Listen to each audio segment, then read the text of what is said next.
Hello guys and welcome back to my channel. In today's video we're going to talk about Erin and her best builds, teams, gifts and more. So without further ado, let's get started. Erin is the newest backline Radiance-element support wizard. She brings a mix of survivability and offensive buffs to the team. Her ultimate guarantees a massive shield absorbing damage equal to 90% of her HP to the entire team, lasting for 12 seconds at level 3. On top of that, it also provides a 20% additional damage buff for all allies, also lasting for 12 seconds. This shield is super massive. While it's not as game changing as Galahad's invisibility ult, it scales with her HP, meaning you can stack as much HP you can get from gear, specialties and buffs on Erin and easily generate shields exceeding 200,000 with ease. This makes her an excellent pick for teams looking for survivability without sacrificing damage. Erin's skill provides a 20% attack increase to the entire team while also applying a 6% attack reduction debuff to enemies. The debuff weakens enemies' attacks for 8 seconds, but it comes with 16 seconds cooldown while there's some downtime between activations. It's actually quite reasonable when compared to other top tier buffers. For example, Rhea, who is currently the best buffer in the game, she provides the same 20% attack increase for 10 seconds with a longer 20 seconds cooldown. On top of her strong shieldings and buffs, Erin's passives further enhance her utility. At level 3, her first passive guarantees an additional 6% additional damage to the team, further boosting the team overall DPS. Meanwhile, her second passive increases her HP by 56%, making her shields even stronger. Basically, the higher her HP, the tankier her shields become, reinforcing her role as a support who strengthens survivability without sacrificing offense powers. Erin's Resonance card provides a massive 60%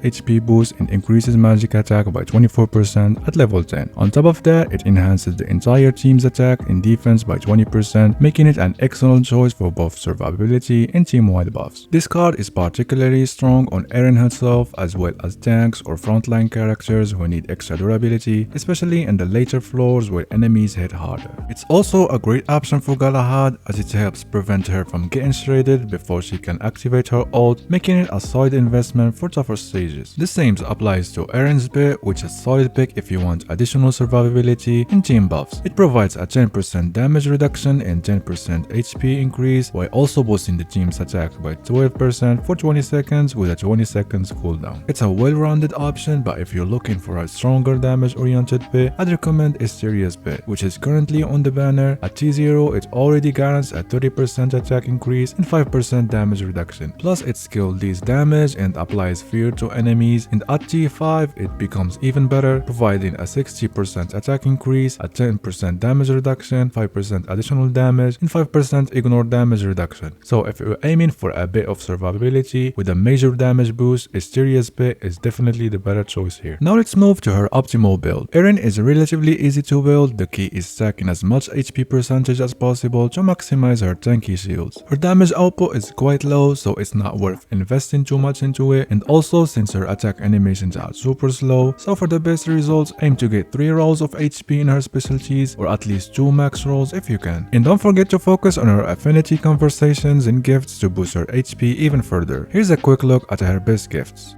Now let's talk team comps. Erin's arrival didn't shake up the meta as much as Galahad's did, but she provides a nice balance of survivability and extra damage compared to running multiple healers. Other than being a game changer, she's a strong addition to existing teams, boosting their durability without sacrificing too much offensive powers. She's best used as a flexible support rather than a unit to build an entire team around. That said, Galahad and Rhea remain irreplaceable. These two characters are so strong that with every patch they continue to hold their ground as a core units. And since both Galahad plus Erin's card boost magic attack, Merlin should be a natural pick to complement them. Not only does she provide additional buffs and damage, but her CC is valuable for adding more survivability to your team. For the last slot, you can opt for Lisa to benefit from Galahad's range attack and the other team's buffs. Or you can use another melee DPS like Lua, Ran, or Anessa, depending on the situation. If you find Merlin to be less useful, especially in anti-freeze damage, consider swapping her for Christina and so on. The good thing about Erin is that she doesn't rely on that 20% attack boost you'd normally get from using her in the backline, and since you'll be building her with a lot of HP, it doesn't matter which is placed. If enemies target the front line, you can put Erin there to tank the hits, or if they focusing on the backline, simply have her there to absorb the damage. So don't be afraid to take her out from the backlines and put your main carry or support there. And if you need even more survivability, especially in the later 35 and 36 floors, you can opt for another healer or even even run a 3 healer team comp if necessary. As you can see, Erin is excellent in her niche, offering a balanced mix of survivability and damage. While her shields are substantial, they don't quite match the game-breaking invisibility domain expansion that Galahad provides with her ultimate. And her buffs and debuffs are useful, but they also don't quite rival the utility that Rhea brings to the table. That leaves Erin in a bit of strange spot. She's a good unit, but she's not that insane. So should you summon for Erin? The answer is definitely yes. At least for one copy, and if possible, getting her original card is a great choice as well. Erin isn't a must summon unit that you will want to use frequently in your teams, but she truly shines in those stages where you need additional survivability without sacrificing too much damage to beat them, especially when Rhea's healing and Galahad defense abilities just can't keep your team alive. And adding a second healer in those situations would significantly reduce your damage output. That's where Erin steps in. She provides a perfect balance of survivability, buffs, debuffs, and additional damage, allowing you to keep your team alive like you're running a secondary healer without sacrificing damage, almost like you having a secondary buffer in the mix. So if you're considering her position in your teams, she's definitely a solid pick. She's ideal for a secondary team rather than a core unit, and you can tell the devs are preparing us for the upcoming weekly tower where you need 2 teams to beat it. And for those aiming for dupes, T3 is a solid stopping point. However, if you're a newer player or don't have Rhea yet, I would strongly recommend focusing on getting as much copies of Rhea as possible before going for Erin and her dupes. That's it for the video, guys. If you found it helpful, please leave a like and a subscribe would be much appreciated. Good luck with your summons, and I'll catch you in the next one. Bye.